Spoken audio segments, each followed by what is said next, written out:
They'll blanket you in Wi-Fi and profit off the radiation. Congregation collecting the people for that Satan. I keeps it blazing, cause I can read between the lines. I ain't blind, we unwind what they're really saying. Genetically modify what you're tasting.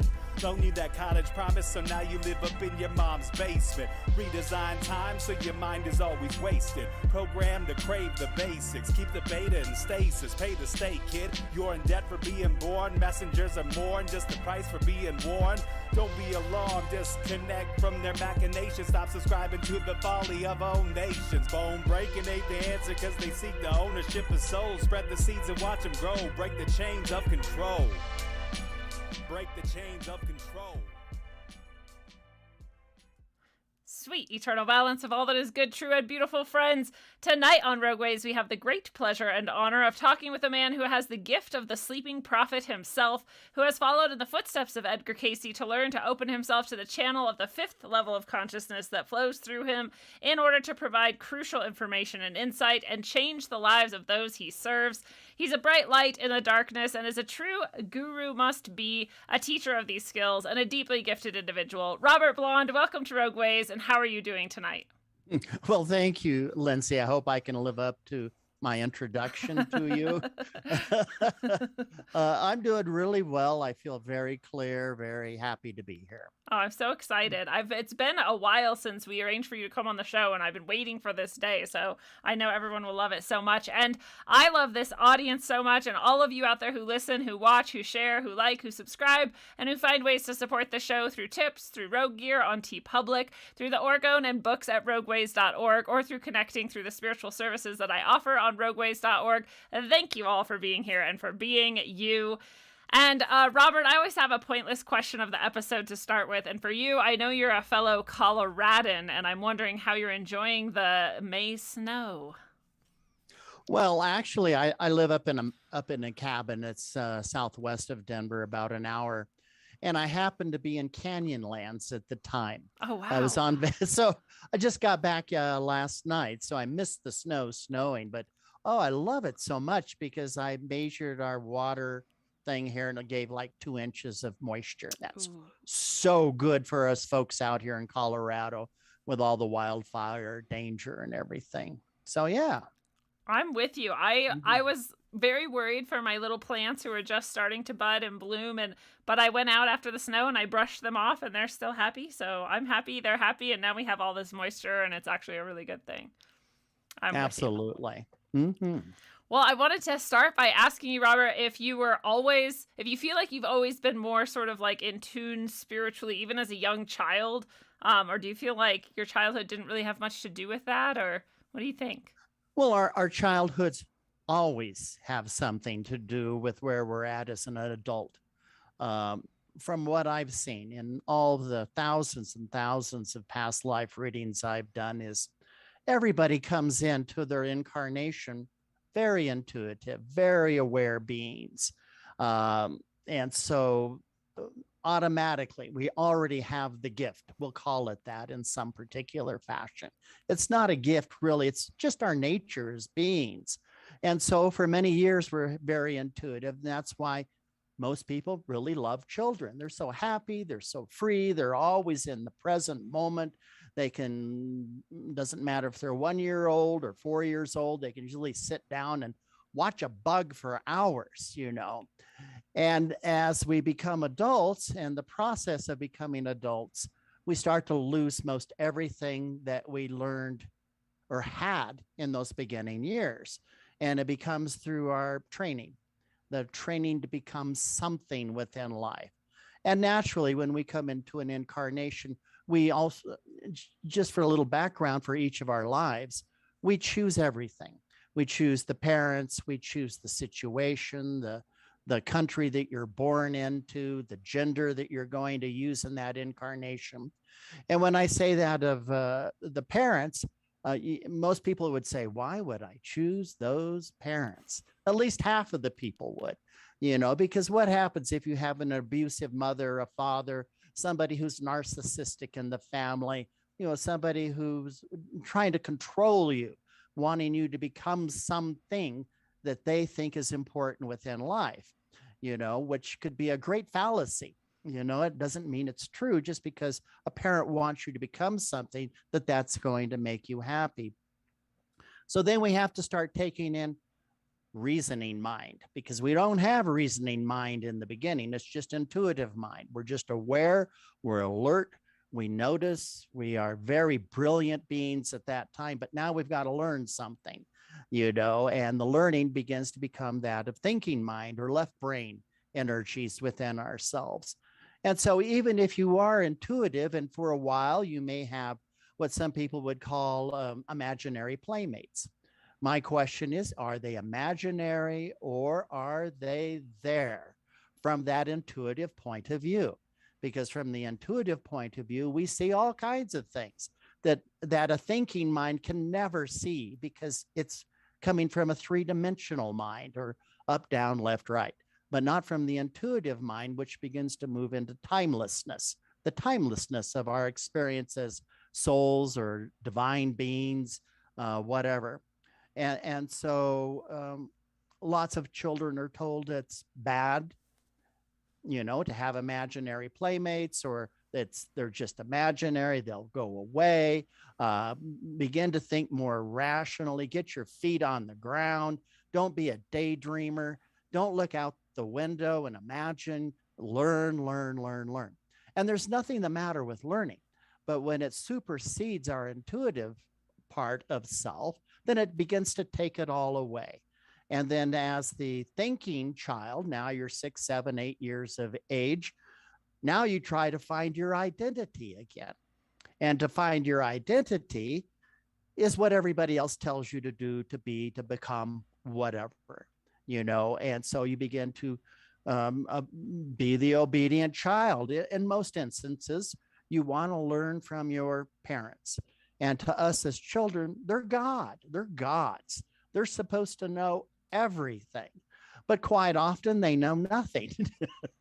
Or they're just repeating patterns of their learning when they were a child, or their ancestry ideas, and the generation before that, and the generation before that, without ever really questioning, why am I here? What is it all about? Where am I going? Who am I really? So then we begin to get a little older, and then we become that of the adolescent teen, trying to still find the identity. Now you're supposed to be going off to college, or you're supposed to marry somebody really soon, or you're supposed to go, whatever it is, go to church on Sundays, get a good job with benefits, all the things, the American dream, is how people might quantify that. And so within that, we start to try that. And then sometimes something in the future is going to create an intervention. If you're going to start waking up intuitively once again. And from more of a Buddhist tradition, it's called that it's a type of disenchantment, where a dissolution, where you've sought all of those things that are supposed to make you happy, because everybody says it will, and you're not happy at all. You did get married. You did have the kid. You now have the house. You now have the car. You got all the things you're supposed to do, and now you just got divorced, surprisingly, or whatever the case may be. And all the things that you thought were going to make you happy is now you're in a dissatisfied place, or a sorrowful place, or just feeling really negative about the world for a short amount of time. And then something else comes along to help wake you up, some kind of near-death experience, or you finally resolve yourself that you're going to find your own way to find happiness in this lifetime. You may pick up a book. You may start going to college and taking some psychology classes, and they begin to open up the doors of mind just a little bit, so you can see there's more going on than appears to be. And for me, that's pretty much what happened to me. I was brought up fundamentalistic Christian, but, I always ask the questions. And I don't know if everybody asks those questions, but I always got that of the answer of, well, there's some things that we're just not supposed to know. It just a few things that would get me in trouble as the child would be when I was doing the Bible study and Sunday Bible school, and they'd be talking about Adam and Eve and going through, Genesis 2 and 3 and all of that. Adam and Eve have two sons. They have the son of Cain and Abel. And then when they get older, they go off to the village to find their wives. I mean, it's in the King James Version, And I go, wait a minute. If these are the beginnings, where did the village come from? I remember some people saying, well, actually, after Adam and Eve, they had a lot more children. And then they went over and created a village. Like, so it's all incest. Well, it just didn't make sense to me, and so I'd always have those kinds of questions, like the birth of Jesus story. Here's another good one. And, I was, hearing this, and it was be talking about, Bethlehem and Mary and Joseph and the three kings or three astrologers, depending upon which Bible you are reading. It would have either one of those. And they are following a star they're following a star in the east. So they're traveling east, and they came from the east. Well, you can't follow a star coming from the east, following a star in the east, because that just makes you stand still. You have to come from the west, following a star in the east. So I'd ask those kinds of questions. And then also in, I think going back to Genesis, when poor old Eve takes the apple, and it wasn't an apple, it was the tree of good and evil. It was the tree of knowledge. And in there it says, if they take that of the fruit of this particular tree, then they too will know that they are gods. So I would ask that question. What does this mean? We're gods? And they go, well, there's some things we're not supposed to know, and so anyway, it just didn't fit. I wasn't against it. It just didn't fit for me. And then for some time, I just created a personal God, whatever that is, in my understanding, and then should have died the divorce happened, and then I should have died in a motorcycle wreck. The wake-up calls. That brought in, once again, being like an intuitive child, being here now. I was alive. I was present. And then just within a week or so, somebody hands me the right book at the right time, and it was called Handbook to Higher Consciousness by Ken Keyes Jr., which was really cutting edge back in 1973, 74. And I started reading that book, and I knew everything in it was true. And I'd never read anything like that in my entire life. So on an intuitive level, I already knew. I just knew. Then I have started to apply all the information in there. And then I wanted to learn to meditate because that was suggested. And what is this self-awareness stuff, And so I wanted to follow something to where I could learn about self-awareness. And then within a couple of years, through the laws of attraction, I found it all. I found a school out in the Midwest that taught Kriya Yoga. Kriya Yoga is the science of meditation. It's not Hatha Yoga, what you see in shopping malls. That's a Hatha Yoga. And for those of you who don't know, this yoga just means union. And the word before it describes that kind of union. So Hatha Yoga would be through the physical, Kriya Yoga through meditation, Raja Yoga, union through understanding mind and consciousness. And so naturally, I started really opening up, doing what are called the esoteric disciplines. And the esoteric disciplines are taking on the responsibility of opening up your intuition through meditation, through concentration exercises, to where your thoughts are now off to the side or in the background, and you start breathing in your intuitive awareness all over again. Then from there on, the rest takes care of itself. If you do your own inner work like that, before you know it, you're seeing auras and auric fields around energies. You start to work with healing. You can start to see what's going on inside of a person's body, or work with their auric field. For things that people are more commonly familiar with would be like um, hands of light energy or Reiki, things of that nature, where you start to learn these things, but you can feel energy. You know, it's your mind that feels it, but it feels like it's coming into your hands, but your mind is interpreting it as the auric field of that particular person. And then I had a great opportunity after, it was about 2 years after doing a lot of self discipline, to learn how to do what were, they didn't call them this, but I would call them Edgar Casey style past life readings. And then maybe eventually learn how to do health readings as well. So within that, that was the next step. And I wanted to take that particular step because a part of me doubted about reincarnation. Mm. That was my fundamentalistic background. I mean, those were for people that are all going to go to the other place. You know, all of those Hindus and Buddhists, and the crazy idea of reincarnation. And so I wanted to do it for two reasons. The first reason was I could see how this could help other people in their growth and awareness, because it had helped me. At that time, there was a couple of other people who were doing these readings, and they became sort of like then the teachers of teaching others how to do this kind of work. So for a whole year, spending about 10 to 12 hours a week doing regression work through hypnotherapy, um, the process started. You want to know about the process? I would love to hear about the process. Okay, Yes. well, so for a long time, it's just learning to be still, calm, and aware in your consciousness, where there's no thoughts going on at all. And then the hypnotherapist is helping you to keep letting go of thoughts and thinking, to begin to rely on your intuitive awareness.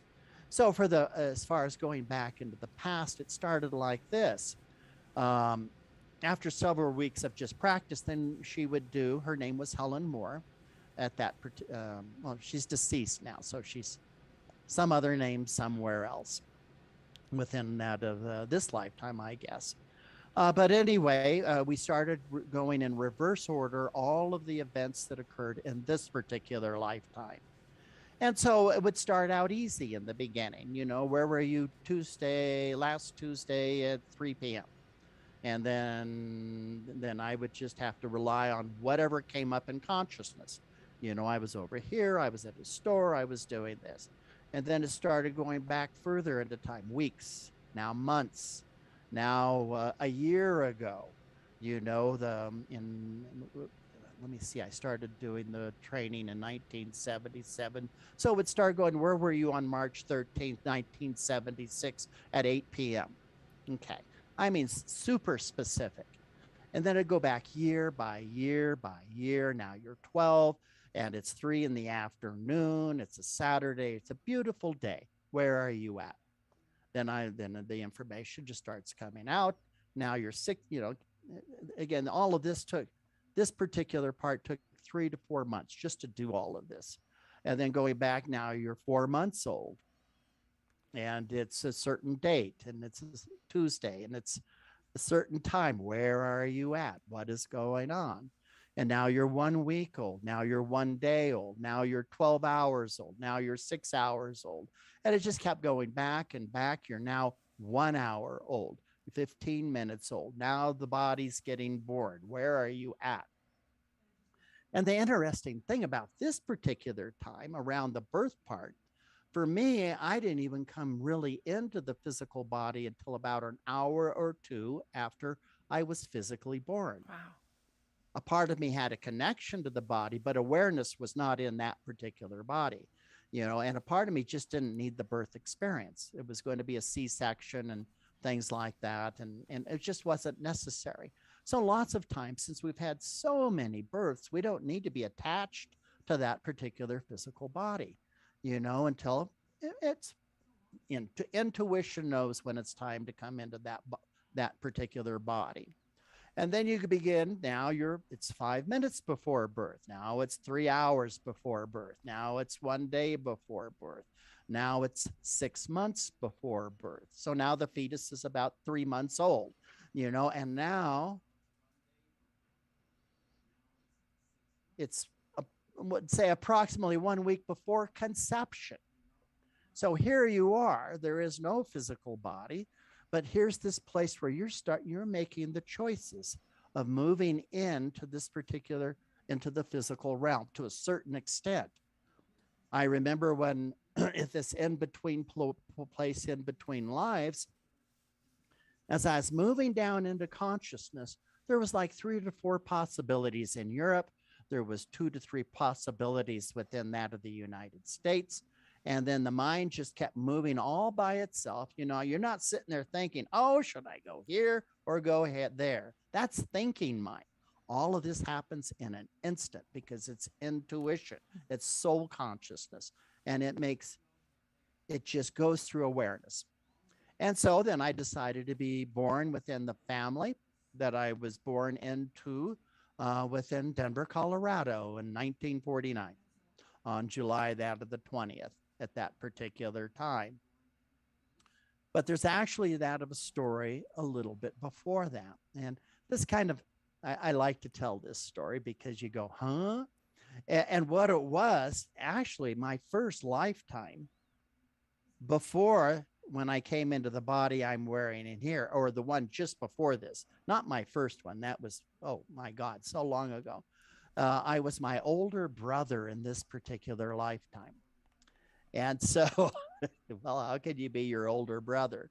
Well, I'd come in 4 years earlier, and I was maybe going to use that particular body because there's always a decision where you may not use it if the probabilities of possibilities begin to change into future tense self. Because as an intuitive being, as a soul consciousness, everybody's highly clairvoyant.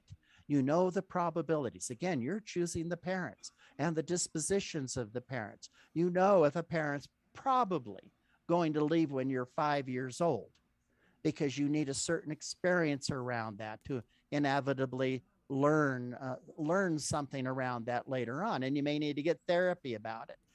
That of the fear that people are going to leave you in life.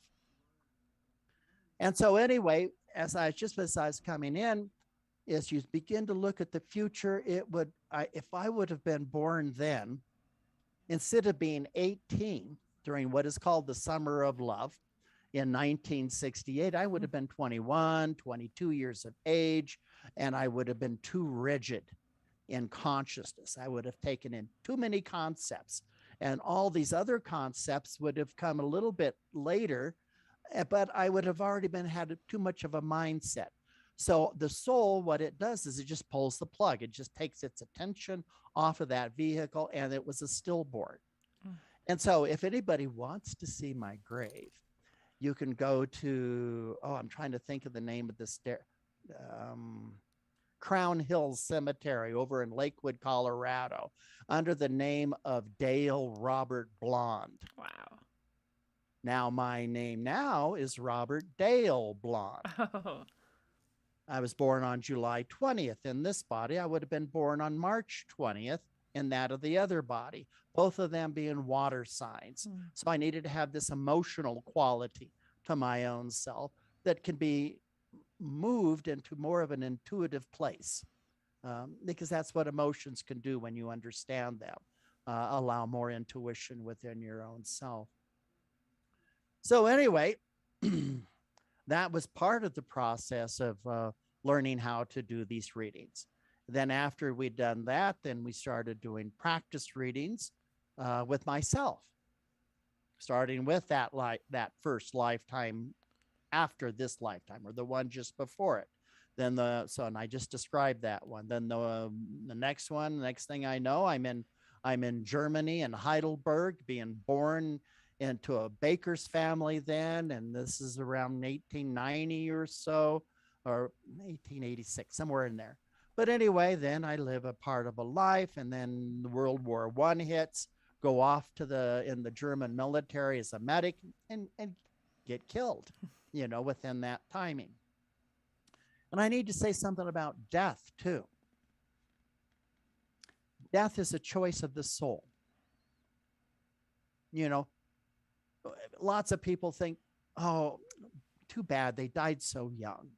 Well, you could say, oh, what bad luck. But to me, there is no such thing as luck in consciousness, not so, whatsoever.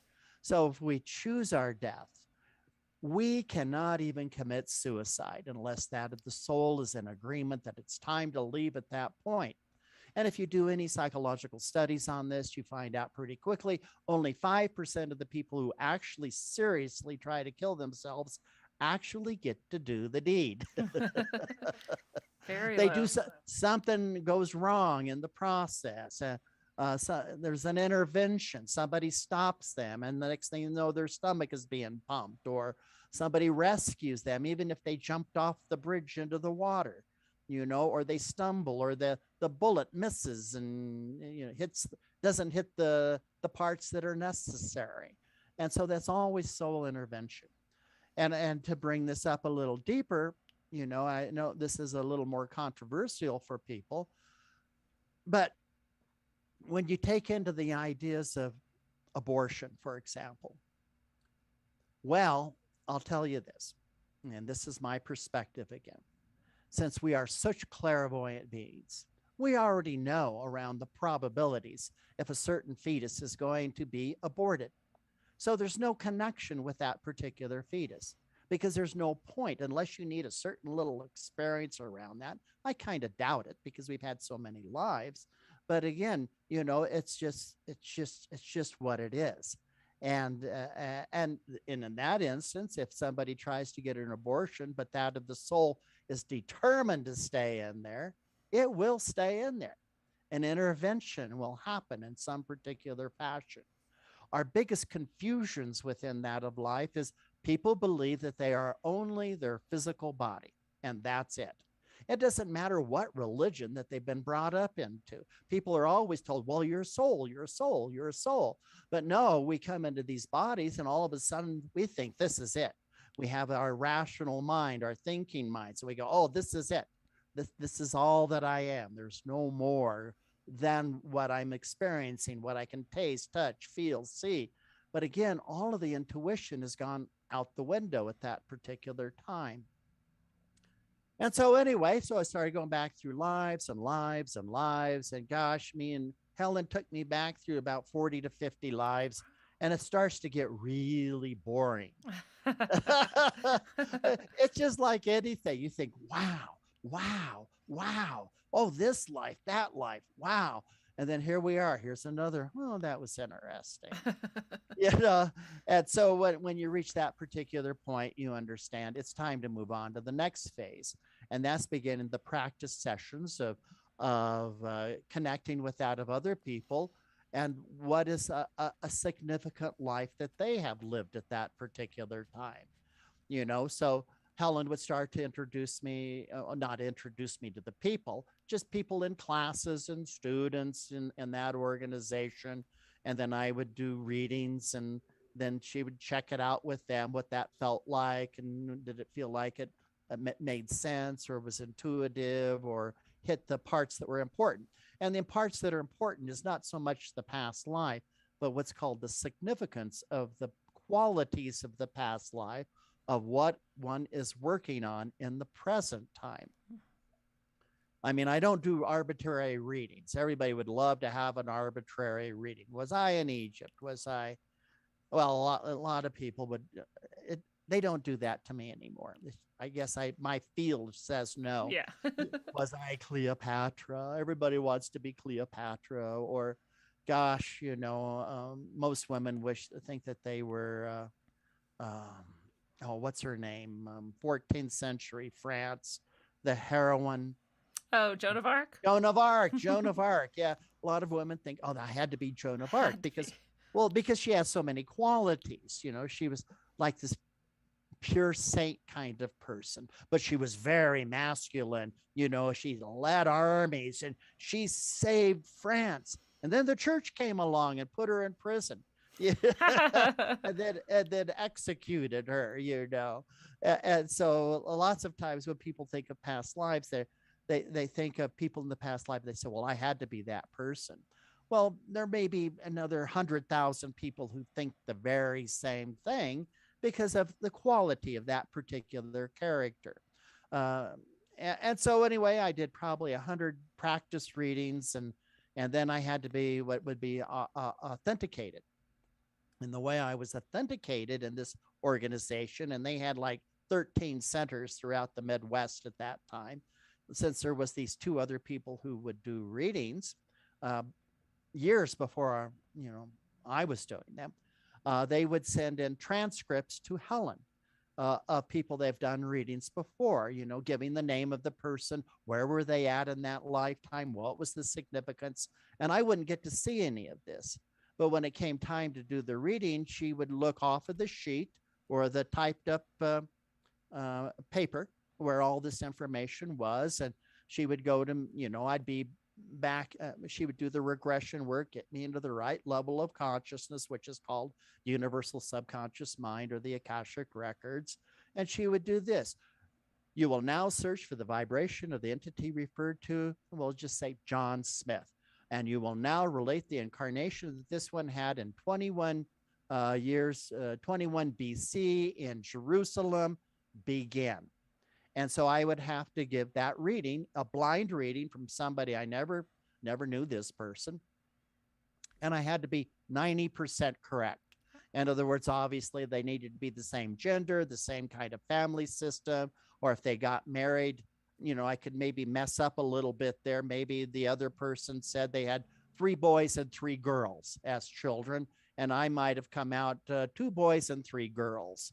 They had to die from the same experiencing, whatever the death was, the same age, the same name that they had in that particular lifetime. And then the significance had to be also very similar in the way I would use words, but the same intention behind it. And that's how I became an official past life reader person. Wow. And then after several years of practice with that, then I started doing what Edgar Casey used to do also, health readings. And again, just practice. And so, yeah. And so that's sort of the history of me learning how to do these particular kinds of readings and why I've done them all of these years, probably up to about 16,000 of them or so, because I saw how they helped me. And so from that same premise, how can this help you in some fashion? And that's my intention. Not to believe is it really true there's reincarnation anymore. That was one of the reasons that I realized after I said to myself, if I could sit down and do these readings, Helen Moore being the hypnotherapist, and do 10 readings in a row and not really remember any of those readings after this particular session was over with, which would take about 3 hours, then I'd go, it has to be real. Yeah. Because I can't make this stuff up. Yeah.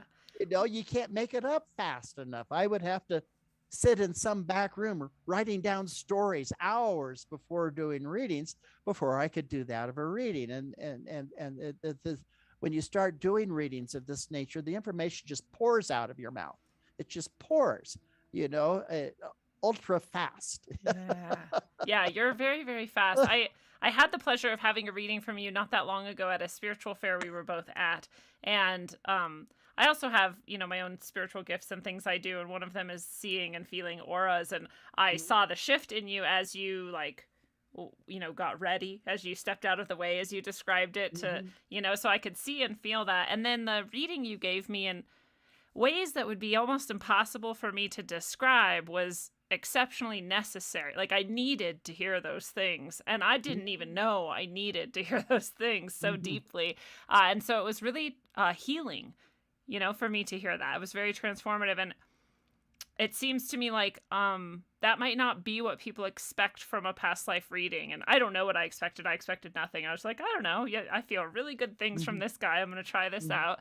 But I don't think that I was expecting to feel so much healing for myself in this. And so is that commonly what you get from people, that you've just helped them transform or heal something? I get that a lot, out of all the readings I've done, again. I can only think of maybe two people that said, that can't be true, you know. They're not I, ready to I accept remember it. once, gosh, in my beginning years, you know, I was doing a crossing between two people, this woman and somebody else. And a crossing is where you go back into that of a past life of where they've spent some time together, created a situation or understandings or misunderstandings, unity or disunity, don't know. And it came out with a certain significance on how she was the one who was the one who was more interested in the reading was had a tendency to really manipulate the other one. And so she says, no, that can't be her. But she had three other people in the room who knew her, and they're all going, yeah. So sometimes we don't want to hear the information. Sometimes it's subtle. It's usually it's not the stuff that's going to go, well, I already know all of that, you know, because what's the point in getting a reading if you already know all of that anyway? It's to bring out the stuff that's harder to work with. I remember one of the readings I got before I learned how to do them was about me and a former girlfriend in who was living in Salt Lake City at the time. I had been there before I was transferred from my job out to the Midwest and started getting into metaphysics. So I wanted to do a crossing on it, and lots of times when people want to get a crossing with somebody that they love or they're a lover, they think, oh, we must have been so romantic, you know, or forever.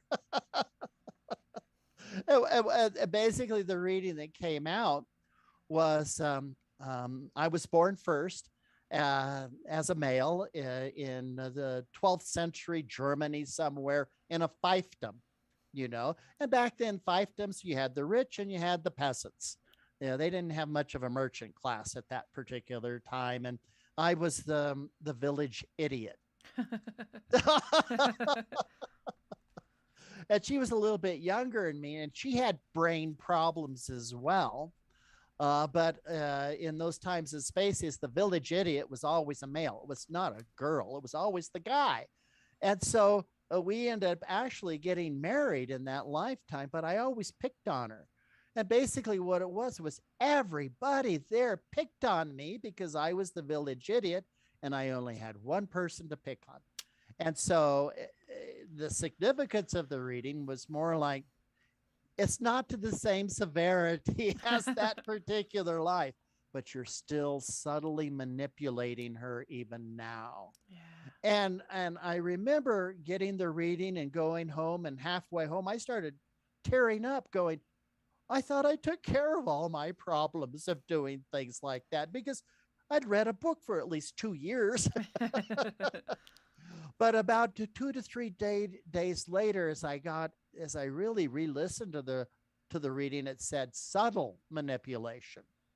When I looked at the subtle ways that I was manipulating her, still kind of holding on a little bit without saying, you know, I'm really done with this relationship. I've moved off into spirituality and metaphysics, and that's not your interest. I didn't have the guts to say things like that, so I did the subtle manipulation. And so it was very awakening for me, because then I had to also see, how am I still subtly manipulating others in my life? It's easy to catch yourself if you're blatantly manipulating somebody, but it's much harder to do it if it's more subtle. You know, you don't even notice it in your own psyche at that particular time. And inevitably, as we are beings growing in a lifetime, trying to understand thinking and thoughts and how thoughts can interfere with our development and of understanding and our happiness within that of life, the more attention you pay to them, to begin to release parts of your demeanor within that of life, creates a deeper path of happiness, because you start to let go most all of your negativity. You start working on traumas, you know, you start to finally have to deal with your mother. Yeah. Because if we don't deal with our misunderstandings or dysfunctional families from when we are younger, then we still play it out in consciousness as adults, attracting the same kind of people into our lives, wondering, why do I still keep attracting abusive people into my life?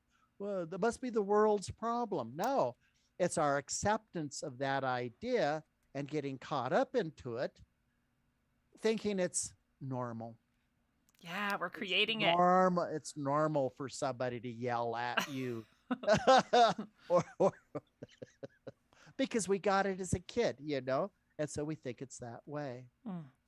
And then if we don't heal it, we just create it in the next lifetime, right? Well, we just create it over and over again in this lifetime. So again, that's usually, hopefully, enough for somebody who Hopefully. understands just a little bit about the law of attraction, just a little bit. I mean, if you're Christian, go back to the words of Jesus: "As a man thinketh, so be he." Whatever you think, so you become. I mean, it's Jesus, it's Christ, it's the Buddha, it's yoga. The yogis of India have been talking about this for thousands of years, even before Christianity. How the mind works, how thoughts, how if you don't understand the thoughts that are going off into your mind, then you just create the replica around you, which is called your life. It's called the mirror of consciousness. So the more you change yourself, your mirror of your life changes. You start letting go of all the destructive kinds of people. You begin to let go of those things that are disharmonious, whether it's a thought or the people associated with the thought. You take in new levels of unconditional love and delight and awareness. And because of that, you start drawing in more people of like mind with that particular consciousness. And before you know it, your whole life has changed and your mirror has changed completely to where all you can do is attract people of like minds. And that doesn't mean going to a same metaphysical group. That could be a part of it, or it could be you're getting checked out at Walmart, and you're in the checkout line, and most people are always going, the clerk is going, "Hi, how are you? I'm fine. How are you?" The platitudes of consciousness. But if you're aware, you will automatically draw yourself to the right checkout person. You'll say something and they'll go, "Wow." They may be wearing a little crystal around their neck. You could go, "Oh, that's a beautiful amethyst that you have." Or you could just say the right words at the right time. "Frustrating day, hey? It's going to get better," because you could feel a sense of frustration, inside of them. And for a moment in time, they feel a little bit of connection with something in the world, because the rest of it's pretty much a blur within that experiencing. And then again, pretty soon you're just doing the things in life that emulate your understanding of soul and awareness and consciousness.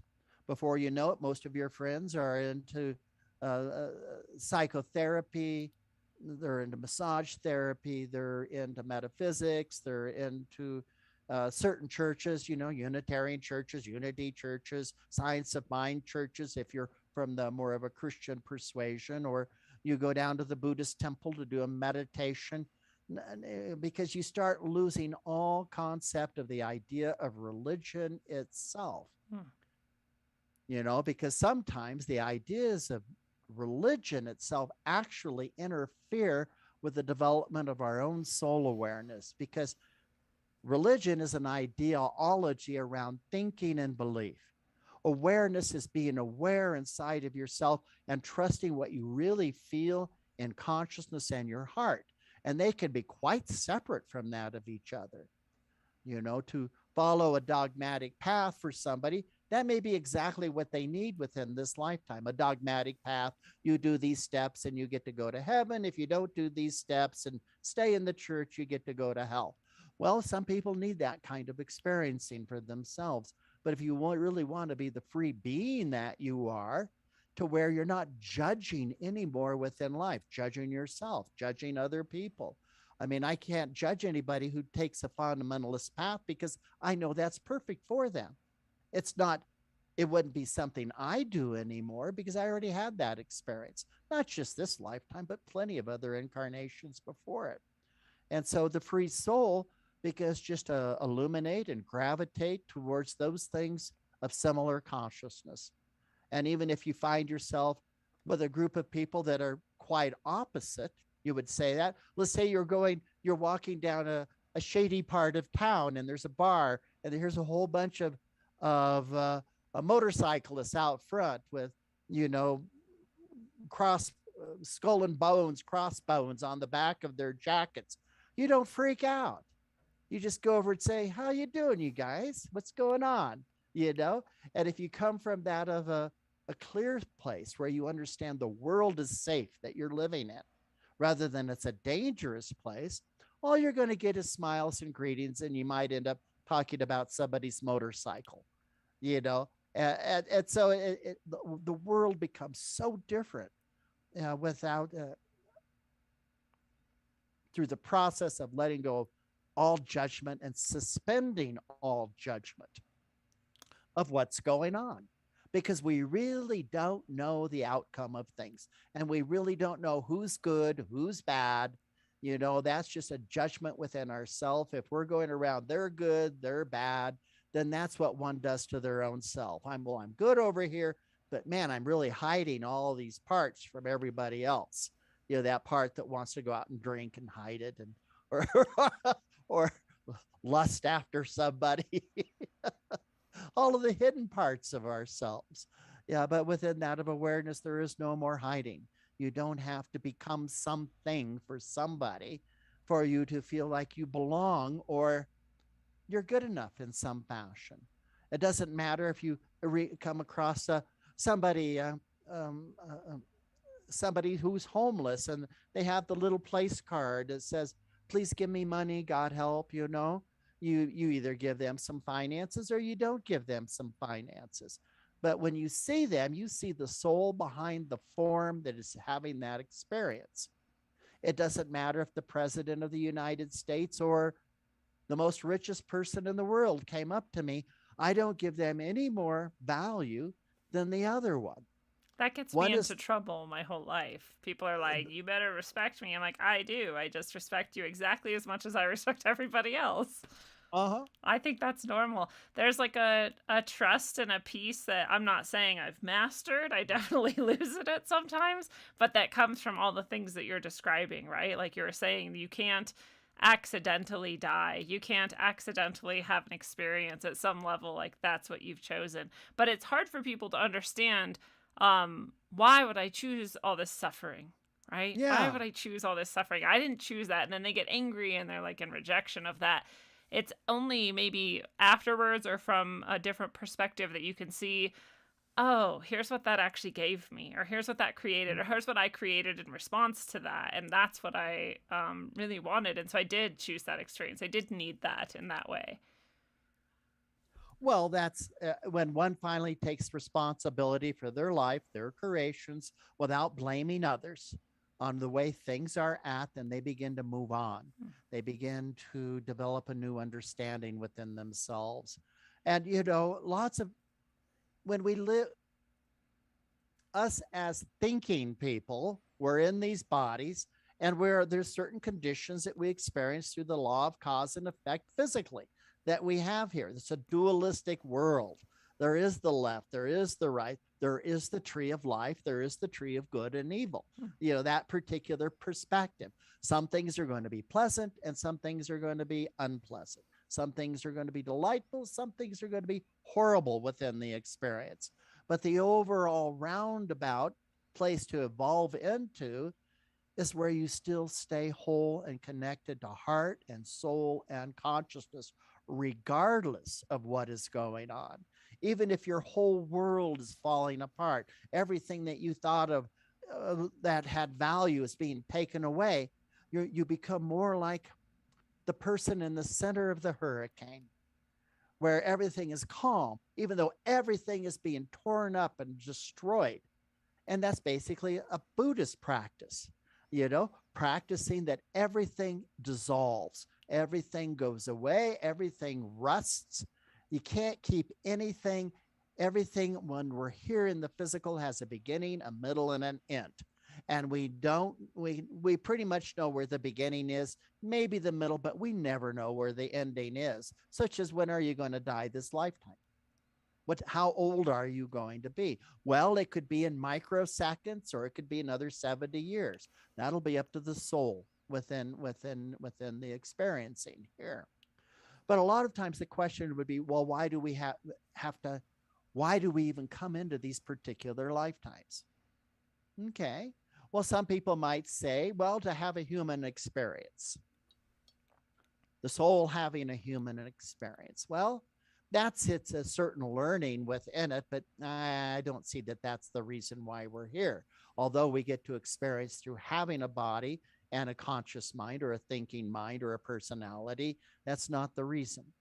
The main reason why we come in here is to learn separation.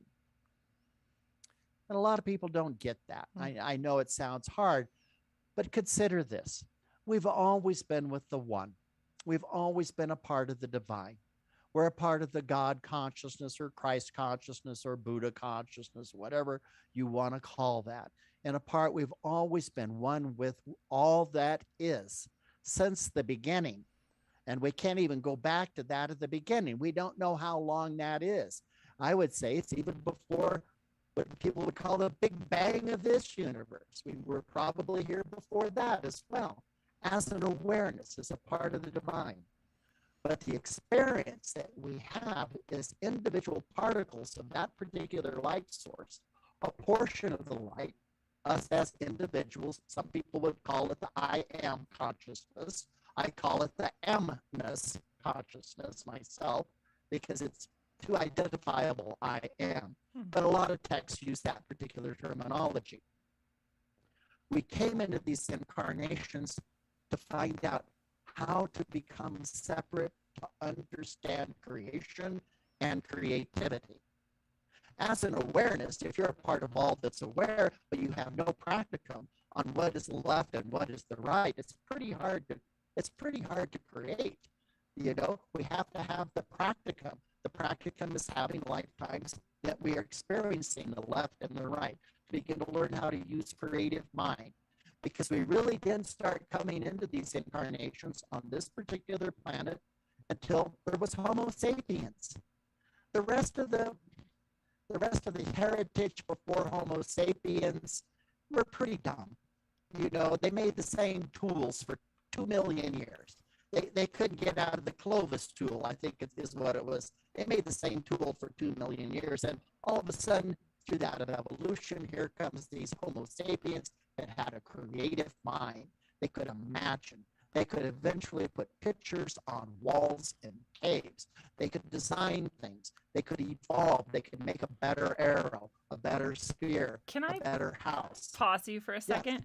The sound is getting really weird. I wonder if you unplug your microphone and plug it back in, if it'll fix itself. It like got mechanically. I don't know if as soon as you said, then I started here. Ah, I wonder if it's something else then. Let's see here.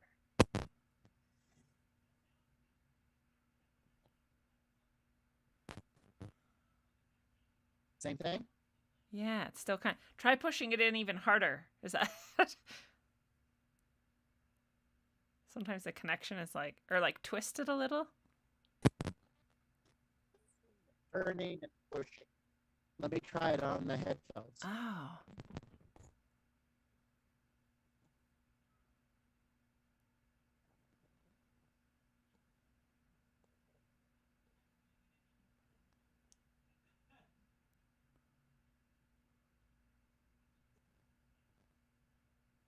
Any difference? No, it's still weird. It is weird. Yeah, everything it's weird on your side too. Let's try. I hear you sound weird too. I'll mute my Zoom.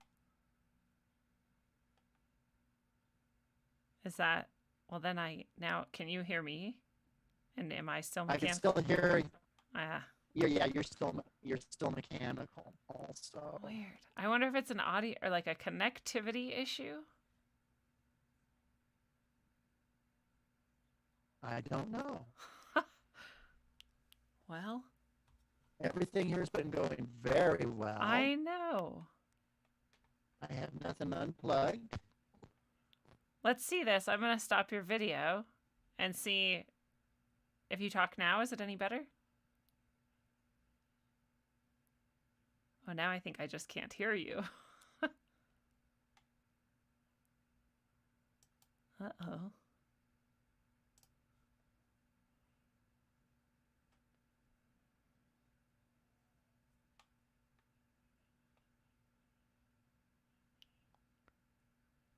I thought maybe stopping the video would help. Well, I don't know what to say. Well, I guess we can just keep going sounding like robots. Or maybe... Well, or do you, if you want to... I've always said this, you know. Hey, it's a computer. Sometimes they change their minds. Yeah. For no reason at all. Like, and then they change their minds again. it's true. Do you... Yeah, well, do you want to leave Zoom and I'll come back in and see if that works? You can use the same link. I could leave Zoom. Yeah, I'll just restart everything here, and Okay. I will leave and come back in a little bit. I will talk to the people and we will await your return. Okay.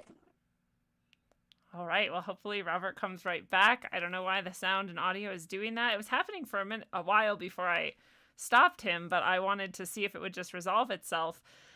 I was willing it to resolve itself just like all of you were. So hopefully it fixes itself. He comes back in and everything is fine. Hopefully it was just a little glitch or a connectivity issue. But it's nice to see you all here. We've got Gordon in the chat, Kabir. Nice to see you both. Johnny, Angie A. Thank you for the tip, Angie. It's always so much appreciated. Dakota in the chat.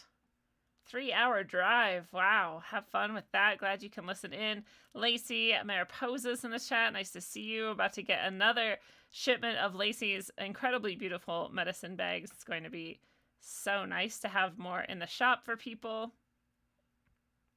We had a beautiful meditation today as well. We did a meditation, this time in service to a lot of people. We do all kinds of meditations in the meditation membership, where we meditate twice a week on Sundays and Thursdays at 5 p.m. Mountain, which you can attend live or just catch the recording of. Reminding me to send the recording out to those of you who weren't able to make it live today, which I'll do right after this show. But we did a service meditation, actually, in which we did some purple pitcher plant connection, and we asked for the gifts and the information from the purple pitcher plant, just as a, buffing up of our inner healing abilities to gain that information that the purple pitcher plant has to share with us in our own healing, especially in case there were any danger of pox in our lives of any variety. The purple pitcher plant is good for all of them. So we did some connecting with that, and we shared that with the whole world, which is a big thing to do. So that was a really powerful meditation today. And we've got David Hudson over in the YouTube chat. Jesus is here. Nice to see you both. Mojo's over there, and tons of people who haven't said hello yet. If you want to say hello, go ahead and do it. It is going to be cool. So yeah, both Johnny and I had a reading from Robert at the spiritual fair that we had a booth at not that long ago. And like I said, I just saw him and I was like, that guy, that's the real deal over there. Because, I think everybody has these capabilities, but some people you could just feel are more healed in themselves, let's say, more capable and more centered and present and all of those good things. So I just knew. And then somebody else we met there was like, that guy over there is the real deal. And I was like, I was feeling that. I was going to go do a reading with him. So that clinched it for me, and I went and did it. And I won't share Johnny's experience, but while we're waiting for Robert to come back, I'll just share that I was in the, I don't remember what century now, but obviously early first, second or so, third maybe, I don't know. whenever the Essenes were a thing, I was a female who kind of rejected the feminine roles and the expectations of becoming a priest's assistant, because my father was a priest in the more traditional religious developments.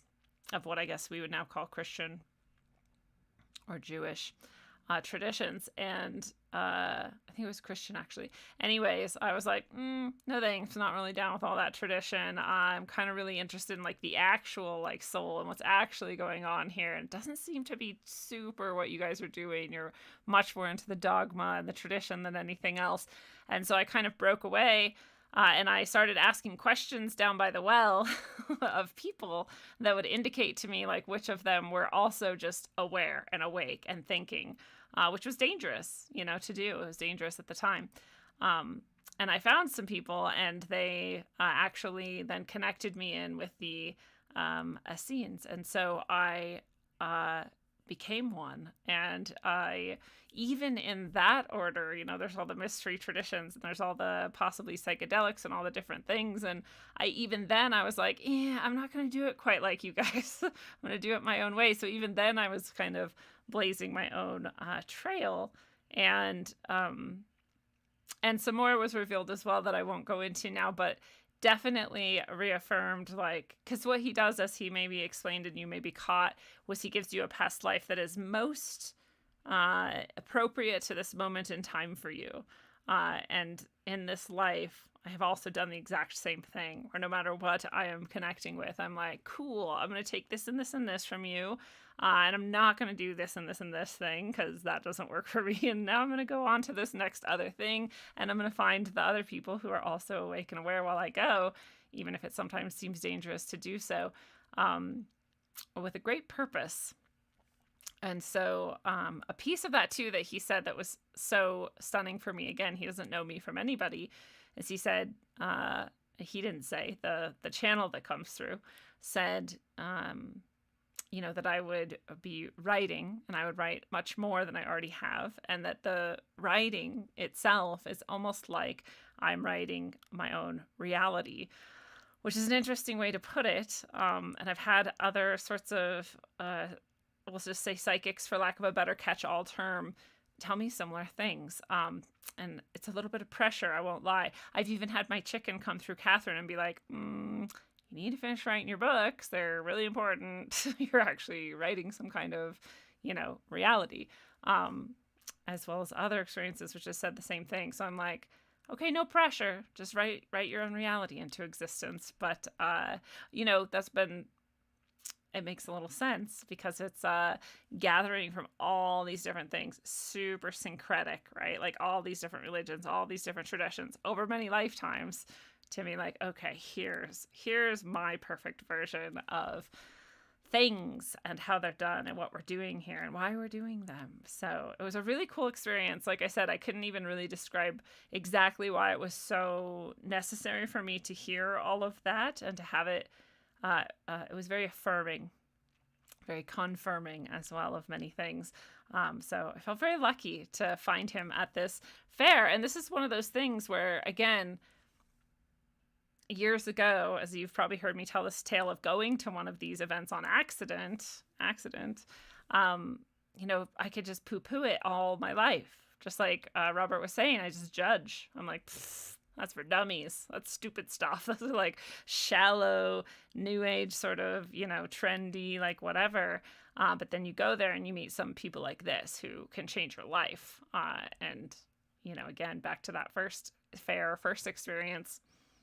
That's what happened to me too. And so there's real depth there. It's just not necessarily everyone there is going to be the depth, but everyone there is going to be there for someone they're going to be the perfect depth for. So that's also true and interesting. I'm not sure now if Robert maybe lost his connection entirely,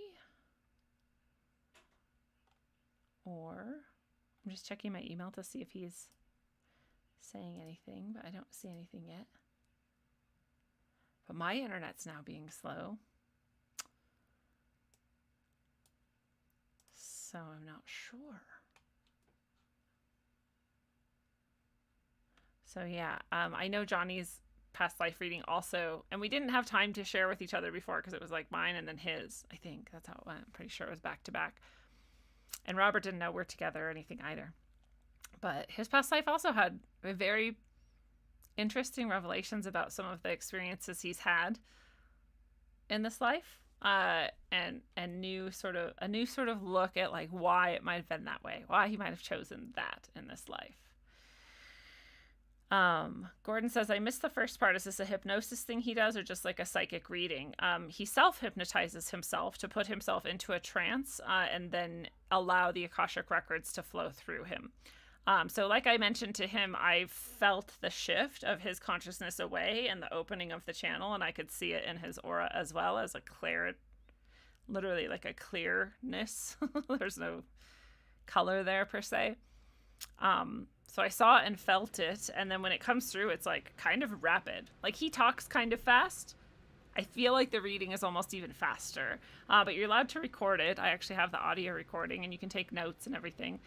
So he's pretty quick, and by he, I mean whatever it is that comes through, right? The Akashic record coming through is pretty quick. And then you get time to ask usually about 2 questions of this source, and it gives you the answer. So, you know, he says it's an Edgar Cayce style reading for that reason. It's literally the exact same method that Edgar Cayce used. Edgar Cayce had a hypnotist that would hypnotize him, and then once he was hypnotized fully and out of the way, then the information would come through.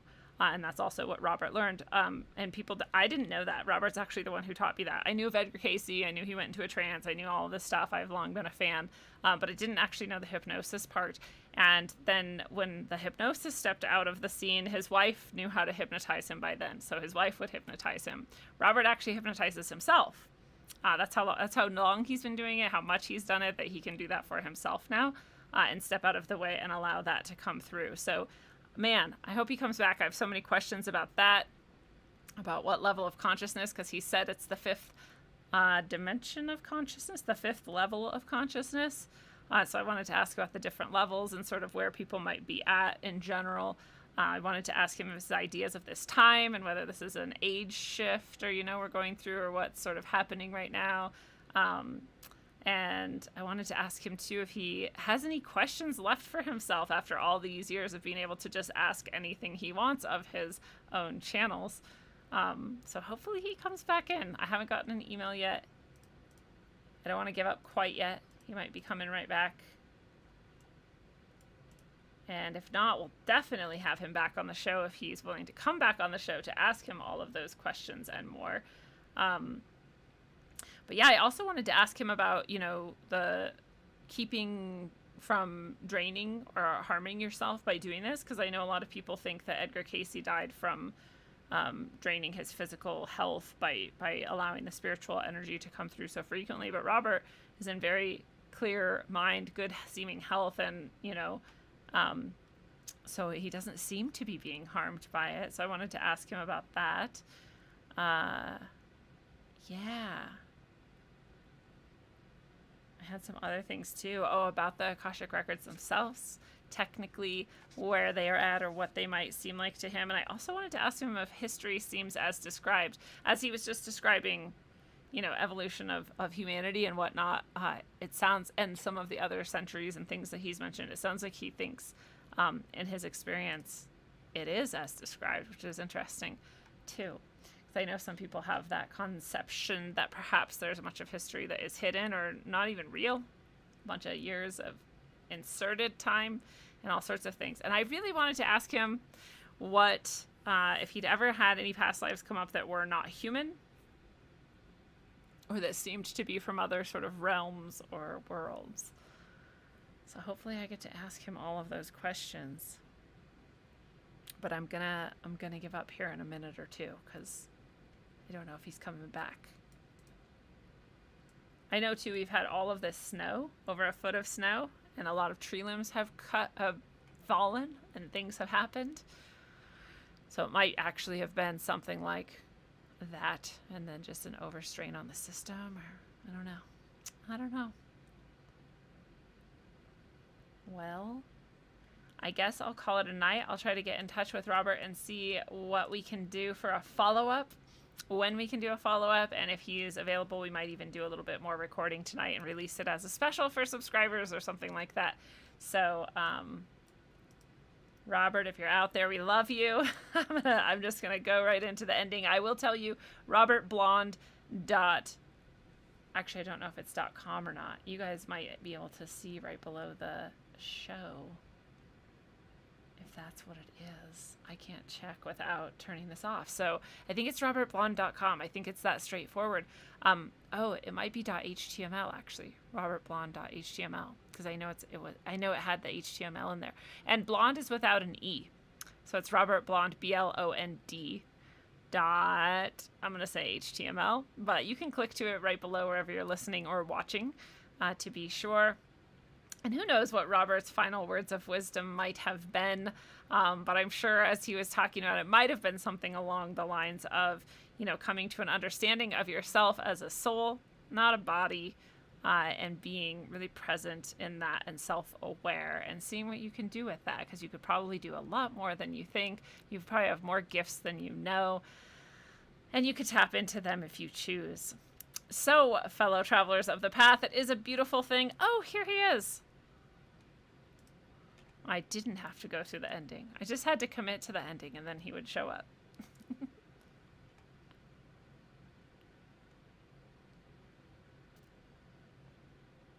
Hello, Robert. Can you hear me?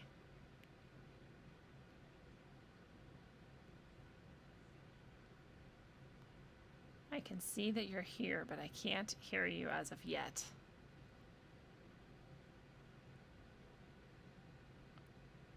Oh, good. Johnny linked to robertblond.com in the chat, so anybody can link over there.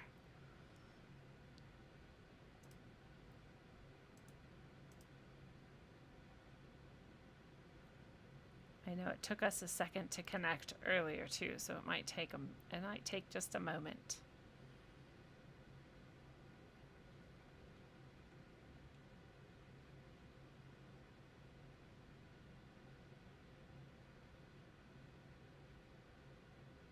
Hello.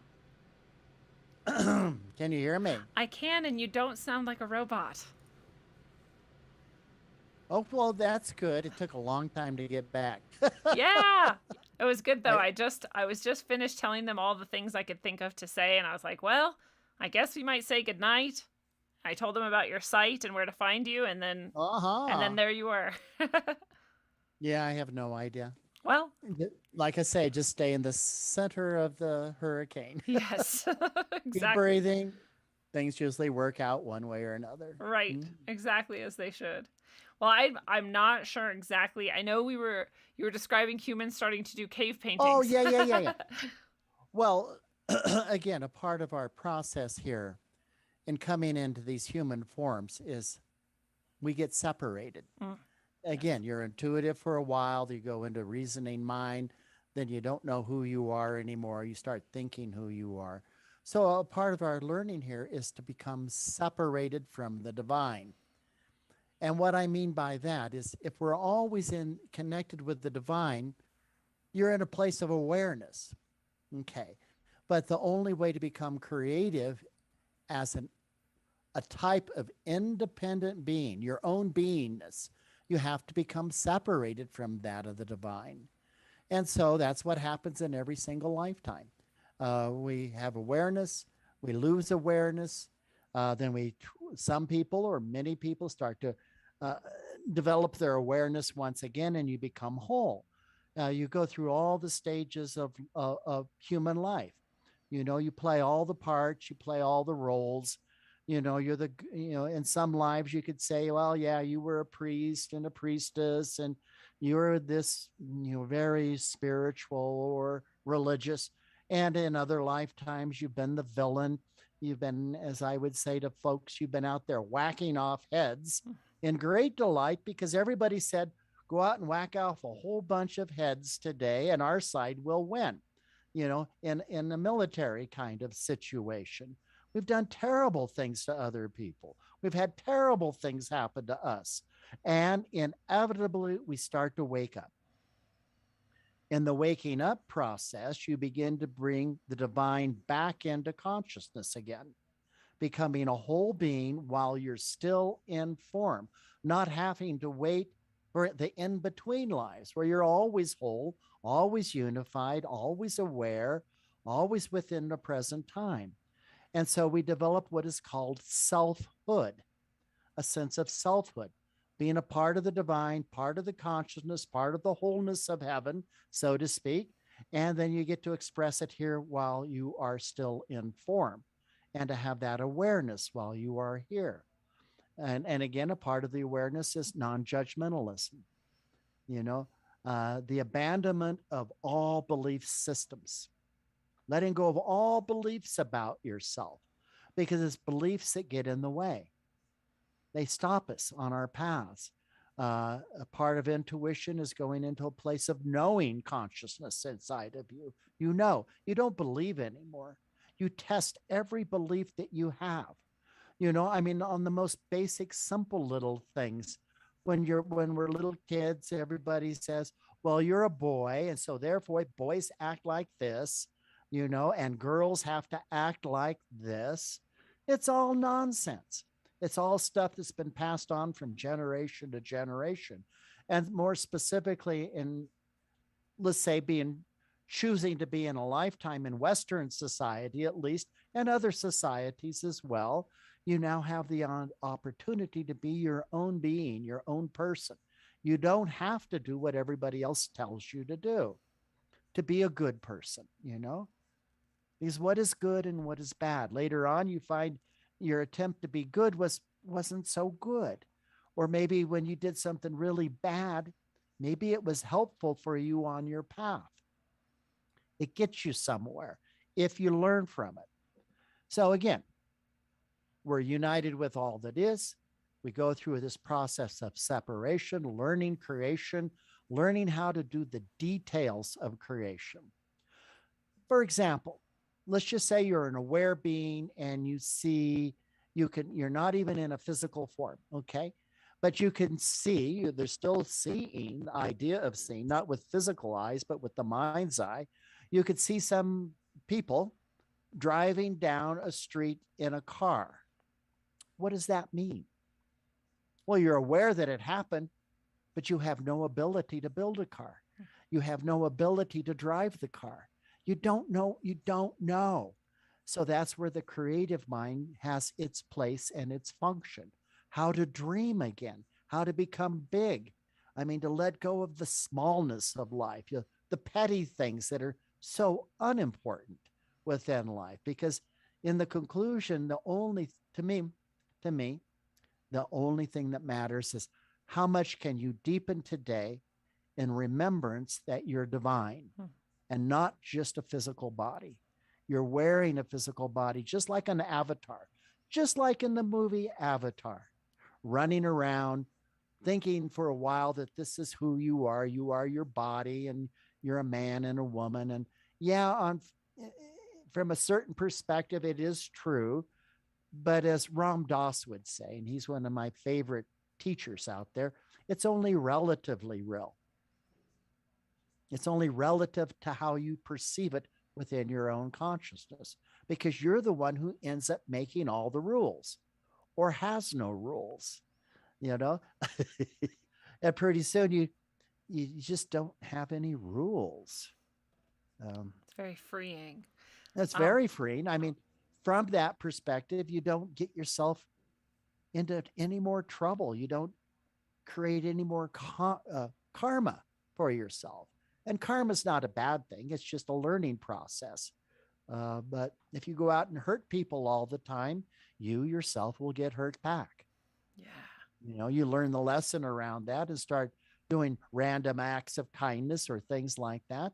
Then pretty quickly you find out random acts of kindness are happening to you all of the time.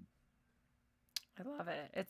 It's actually pretty simple and straightforward, but there's all sorts of things caught up in it that stop us sometimes from making the choices we think we mean to make. But eventually we'll get there more and more as we understand more and more about ourselves. And I wonder, in all your years of doing this for people, have you ever had a past life that seemed to be A, not on Earth, or B, not human? Or is that even something that you Never. think? Okay. Never. Do you think it's because it doesn't exist, or is it just kind of like not what is relevant to the person in that moment? I would say I would never say something is never relevant because I could always be wrong. Because it's an idea, a part of it's an idea within mind. Have we lived on other planets? Don't know. Maybe we did, maybe we didn't.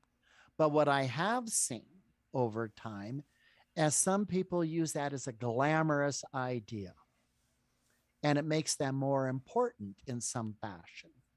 About 40 or 50 years ago, I think it was Brad Steiger was his name, came out with a book about twin flames, twin souls, and oh, I'm trying to remember the name of it, but you probably came from the Pleiades. And if you came from the Pleiades, life has been a little harder for you because you're more spiritual and more intuitive. And that's why it's hard to get along with that of other people. And I noticed most of the people, who were saying that they needed therapy Yeah. is what they really needed because they felt alone and loneliness. But it wasn't because they came from another planet. It's because they still needed to find harmony in themselves and let go of their traumas again. Because, I mean, besides all of this, I'm a psychotherapist as well. And so I understand how the storylines of our lives, whether it was pleasant or unpleasant or terrible or easy breezy, uh, gives us later on the opportunity to become more whole once again. Uh, and I was going to list an example of specifically when people say, oh, why would anybody choose a bad thing or a terrible thing to happen to them?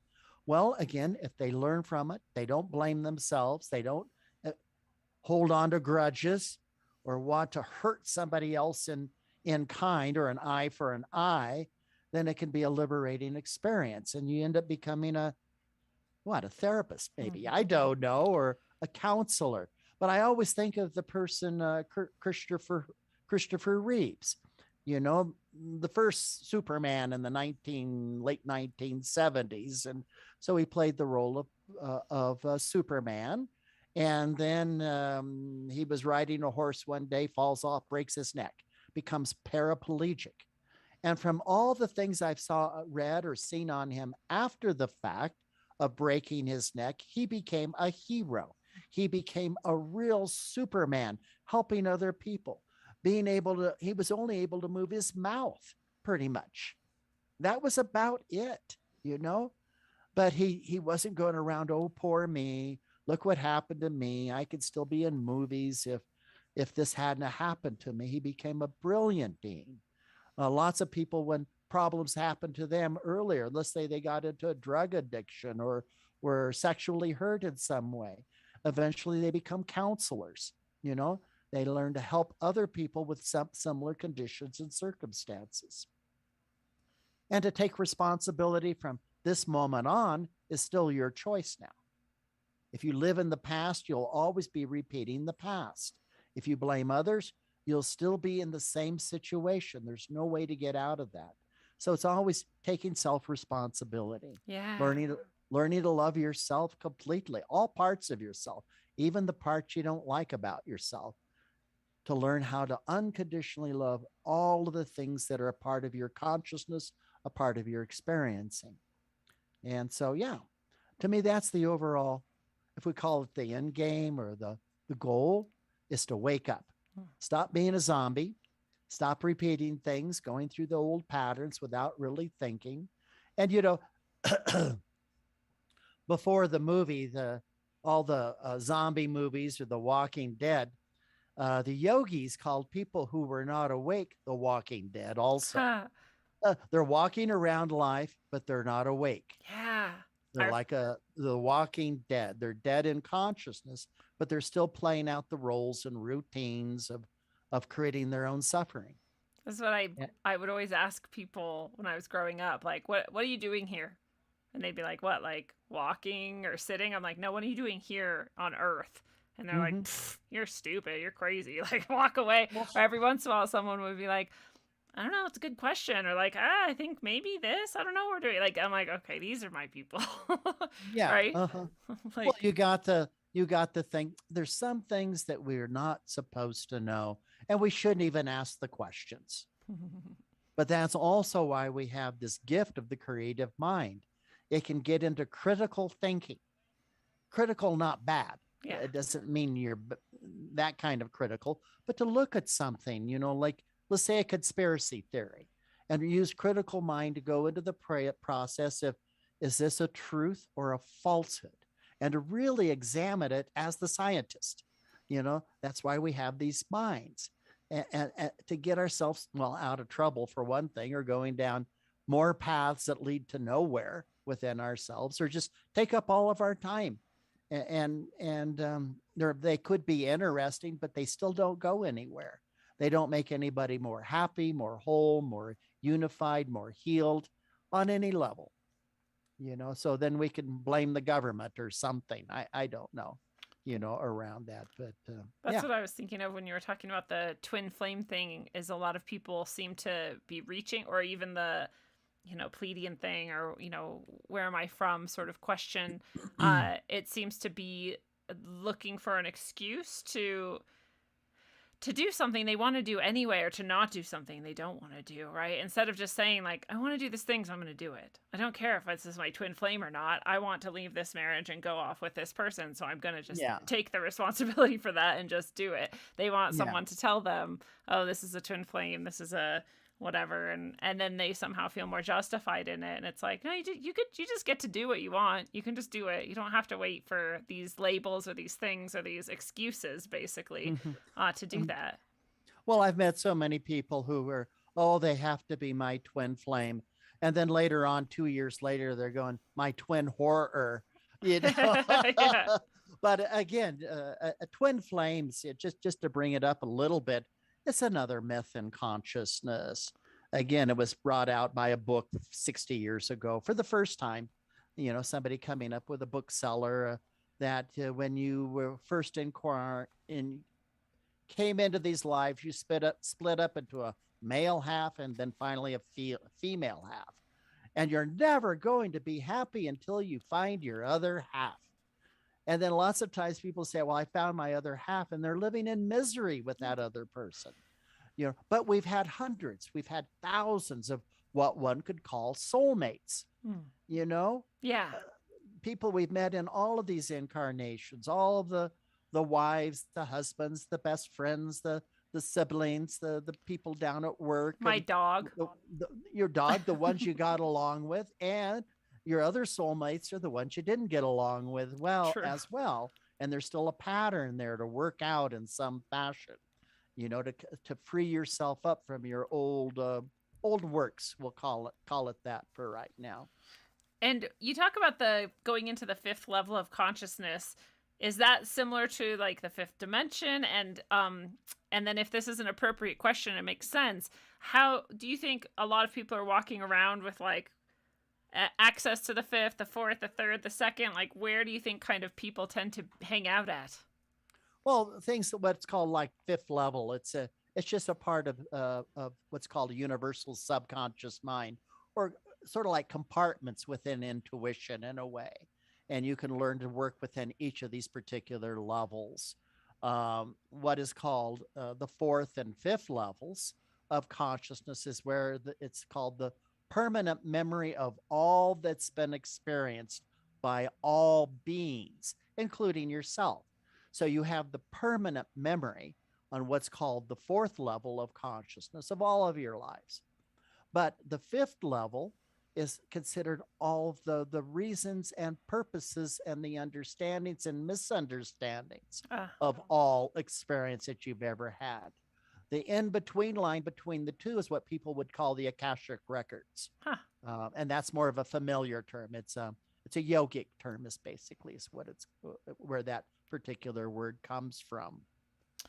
So yeah, anybody can access past lives. I started accessing them without knowing it. When I was younger, I was in the military and I was in Germany, and I hadn't ever thought about such things. But while I was there in a certain part in Germany, every time I'd go into a new little town, I would know what the center looked like or what was around the left side. I'd have deja vu after deja vu. It was driving me nuts, because I'd had maybe one or two earlier than that in my life, But now it was happening 2 to 3 times a day. I thought I was going nuts, Huh. and I was so glad when I got back to the States, because then all my deja vus quit. But later on, like I told you, one of my lifetimes was in Germany. Hmm. So the closer I got to that particular town that I was born within in that lifetime about 100 years ago, plus a little bit, that all these memories would begin to come up once again. And so that's one of the ways that we can experience deja vu, being in places that you haven't been before, but you know what's going on. Another part of deja vu, it doesn't necessarily have to be with past lives, but when we're dreaming at night, we're in that clairvoyant level and we can see the possibilities of the next day or the next week when we're in the dream state. Yeah. If part of that comes through, it would be like that of a precognitive dream, or it could be as a deja vu the next day or the day after, or something like that can happen. Yeah. So you could explore all of this, different levels of mind. There's one just above this one, the physical level, and it's called the etheric level. This is where you start to work with your healing things that you start doing with people, feeling the auric fields around individuals, because that's mainly the etheric body or the etheric double. You can go deep and start feeling astral levels, mental levels, spiritual levels. It's all places of wondrous exploration. And it's always so exciting when you're first doing it. And then later on you go, well, this is just the way it is. Now it's normal. It's like the exploration of so many past lives until it gets boring. It's interesting for a while, but then you go, oh, well, this is just normal. And then you're ready for the next level. Then you want to keep deepening. You want to keep remembering. You want to stay awake during the day. And that's the only place in any life where we can even have a slight understanding of our evolution, our progression. How awake can you stay in one day? Is it 2 minutes? That could be a lot for somebody. 2 minutes. You might get that at the end of a meditation, possibly, or just you practice a little bit more meditation, more concentration exercises. Now you're staying 10 minutes awake each day, and the rest of the day you're still a zombie. Still playing the stories out, still getting excited about that or angry about that. But eventually you start to stay awake 50% of the day, then eventually 90% of the day. And then, from my perspective, I stay awake. I don't want to go into a percentage, but it's very rare for me to get caught up into a storyline anymore or an old trigger from the past. If they do, they're always associated with my narcissistic mother. That's a deep one. Yeah. It's very rare. And then does that then spill over into the night as well when you're staying awake while dreaming? Well, then you start to dream more lucidly at night, just the same thing. You stay awake while you're awake, and you stay awake while you're asleep. You start taking conscious control of your dreams as an awareness. You can change dream patterns. Something difficult can be happening in a dream, and you can just wave it like a magic wand off the screen. That's what I do. I'm almost like, why are you even trying to bother me right now? Like, goodbye. Do you, when Edgar Casey, who's the style of readings that you do, as we talked about, and the same methodology, he died, and some people think that he died perhaps because of his channeling, his readings, or whatever you want to call it, that it sapped his physical health. Do you feel like that happens? And if so, how would you protect yourself from that? No, it's a myth. Okay. Maybe he did get tired, but again, he had access to information around him. He'd been working with yogic understandings and meditation for years, they even had a healing community. It was more than just giving people castor oil. It was energetic work that they also did at the same time. It was his time to go. At the same time, I never get tired of doing readings. I could do readings. I'll do a fair, let's say the Colorado Springs or Denver fairs, and in 3 days, I've done 25 hours of readings straight through, no stops. Never get tired except for my throat or my butt for sitting way too long, not moving, But again, I know how to recharge, re-energize, use Kundalini work, pranayama work, all the modalities of this more esoteric part of our lives. Hmm. And so you work on learning to heal yourself. Well, physician, heal thyself. If you're going to teach it to others, you better use it yourself. So I use it myself, Absolutely. and so I just don't get sick and I don't get tired. I love that. And that alone is a testament to your ability. And I know that I said I wouldn't keep you too long. I think I've asked most of the questions I really wanted to ask. Mm-hmm.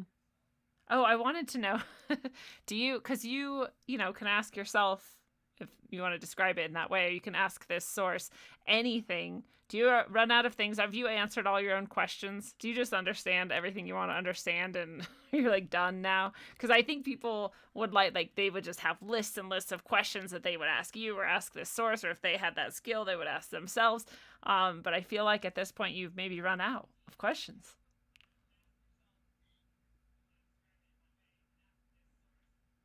Yeah, I don't really have too many questions. Yeah. I just don't. I mean, it's like prayer. Prayer works to a certain extent, but it depends upon how we use prayer. When we're more childlike, it's God give me this, God give me that. I want a new toy, protect mommy and daddy, and which is a good thing. There's nothing the matter with that.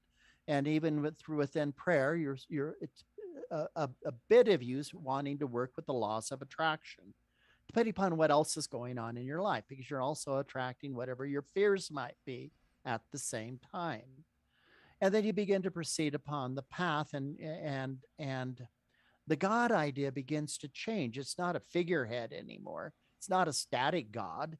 It's not some big, tall white guy with long white hair. It's not Charleston Heston. It's not that, or on the Sistine Chapel. Those are somebody's thinking ideas of what they're projecting out. And then later on, you may change your words a little bit, such as you're going to ask spirit for help because you're in a dilemma, but it's a little bit more refined prayer, but it's still praying to something that's outside of yourself. You still think spirit somewhere else.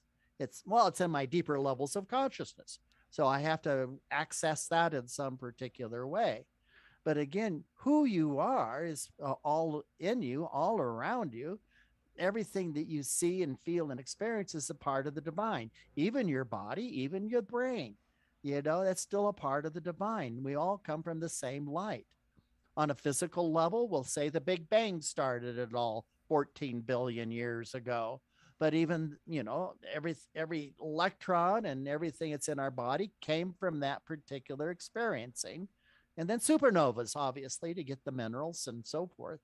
But the biggest testament that we can have as a human being is you can look up at the night sky and you're actually the universe looking back at its own self. If you see yourself just as a physical being. But eventually, if you're still bringing in intuition, there's nobody to pray to. There's just nobody there to pray to, because there's no more me and it, I and them. It doesn't, it's not the same thing. You surrender to the ideas of, let's say, politics in the United States. Oh, lots of problems in the politics. The country's never been so divided.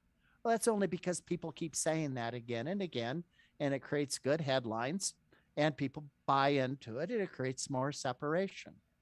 But, again, we can change our minds, even about politics. One could say, hey, we're all brothers and sisters under the same roof, and brothers and sisters will have different ideas, but we're part of the same family. Getting rid of that idea of separation of us versus them. You could do it in that way. And then another part is politics don't matter. When you're in awareness, everything is working out perfectly. You can change the world by changing yourself. You don't change it by trying to cram your ideas down somebody else's throat. That only creates more hostility and problems. Or I'm going to beat you up until you agree with me. Well, that only creates more hostility and more separation. And it's okay to do that. There's no problem in doing that. You're not going to go to hell for it, but you will suffer within present time because it never gives you what you want, which is peace, love, harmony, unity in consciousness within your own heart. You know, it's sort of like the song at Christmas, "Let there be peace on earth and let it begin with me." Hmm. Um, People sing it all the time, but they don't know how to bring peace to their own self and all of their parts. And what I mean by all of their parts, the part of themselves that's intuitive, the part of themselves that's analytical, the part of themselves that has stories about the past that they haven't surrendered and they still get angry at people, to learn how to love that part of yourself. By loving all parts of yourself, you begin to use less those ones that create disharmony because now you have a choice. Am I going to get angry and punch that person in the nose? Well, maybe you will or won't, but maybe you can make another choice here that creates a sense of unity and it dissolves the situation, you know, because we create the situation in the first place as a learning of some kind. I don't know. For some people, it could be to actually punch the person in the nose if they've been bullied a lot or something like that. I don't know. Maybe they're needing to learn assertiveness in some fashion or not to just to appease people all the time. But eventually, you're just not interested in doing that. It has no point. It has no purpose anymore. Yes, we you preaching the same things I like to preach. Especially, this audience has heard me say 5,000 billion times: to heal the world, heal yourself. To change the world, change yourself. It's Yeah, all within you. Um, everything.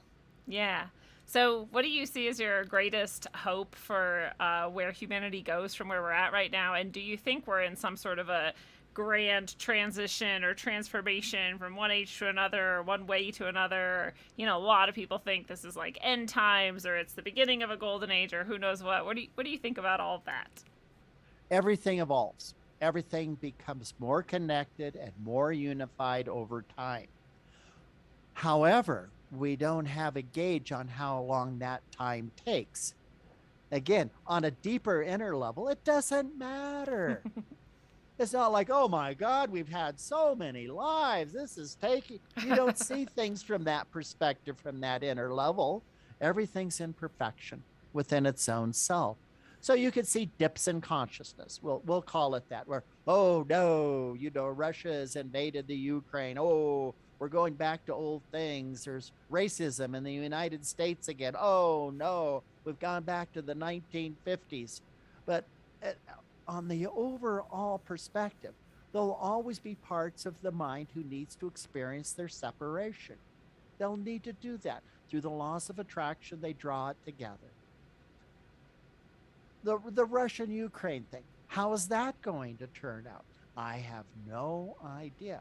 But I know from even the most difficult of circumstances, truth and love will win out. It always wins out. So whether, let's say, and I'm not saying it'll be this way, but 5 years from now, where will Russia be? We don't know. They could be having this could be the beginning of their golden age there. It could be to let go of all of their traditions of being the warrior and controlling other people, from the czars, from communism to Putin. Maybe people finally get tired enough of that and they want to learn something new, a new way of doing it. For Ukrainians, what does that mean? Don't know. But it sounds like a lot of people got really strong very quickly, where they didn't need, they could have just all ran away, but something there is another learning in consciousness. For the rest of the world, they go, wow, how brave those Ukrainians are. Well, it appears that particular way, but they're playing what is necessary to, in their own way, to protect what they would call their freedom of the opportunity within the experience. That's a cause to die for in a certain way. I'm not saying go over there and get killed, but I am saying sometimes life presents itself a situation where you're willing to surrender your body for that situation. Whether you're a Gandhi, or a Jesus, or whoever the situation is, because you know there is no death. It's just another drop of a body, a drop of a hat, drop of the clothes you were wearing. You go into the inner levels, which is timeless. Timeless. Again, there's no time there. And the next thing you know, a part of you is going wham all over again. Whether it took 3 weeks or whether it took 30 years or 100 years, all of that is irrelevant. Nobody has. I know of some groups, they say, well, you can never come back as early as it has to be at least 7 years. But who came up with that idea? Yeah. Somebody who had an idea. Whenever we try to describe the divine through thought and thinking, we're wrong. You can never describe the fourth and fifth levels of consciousness from the lowly little third level of mind. What do they say? The Tao that can be described is not the Tao. Yes, you can't describe the Tao. What is life force? You can talk about it all day long, but until you experience life force without that of thinking about life force, because you can't do both of them at the same time. It's too hard, because thinking mind is taking over again and throwing you back only into physical perception. So every story that's been written about God or all the great deities and from people later on is all myths, more ideas based upon their beliefs at that time, at that place. So from my perspective, we have to get back to John Lennon in a sense. Maybe there'll be a day where there's no religion. Because sometimes religion is the thing that gets in the way, because it says we are we and they are they. Another place of separation. We are the chosen, they are not. More division in consciousness within that. So there'll be a place where I think individuals over time will recognize their own divinity. And through that, that's enough. That's enough. That's you why don't have to have somebody telling you what to do or how to be a good person or to be spiritual. I would love it if no one ever told me any of those things again. My favorite thing is to see how all of the religions, all of the traditions, all of the mythology, psychology, all of these things are just like the same thing in different packages over and over again. And I love seeing that. It's the same stuff, and each religion can be seen from a different level depending upon the person reading that material. It can be fundamentalistic, it can be moderate, it can be very highly enlightened. I mean, for years I've taught the metaphysical meaning of the Bible, going through scripture, but taking it to a metaphysical perspective, just like you would do a dream. Yeah. Do the same thing to the Bhagavad Gita.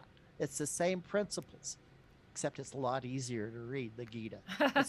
It's so direct. It's meant to be actually the divine in relationship to the ego. It's wonderful material, very easy to do, but you can take everything and see the symbology behind it. It's like Jesus would say, don't do the letter of the law. Do what it symbolizes, not what the letter of the law. But then you have all the religions saying it has to be the letter of the law. And there is no letters. Inwardly, there's no letters, there's no words, there's no paragraphs. There's just awareness left over, and willpower and will.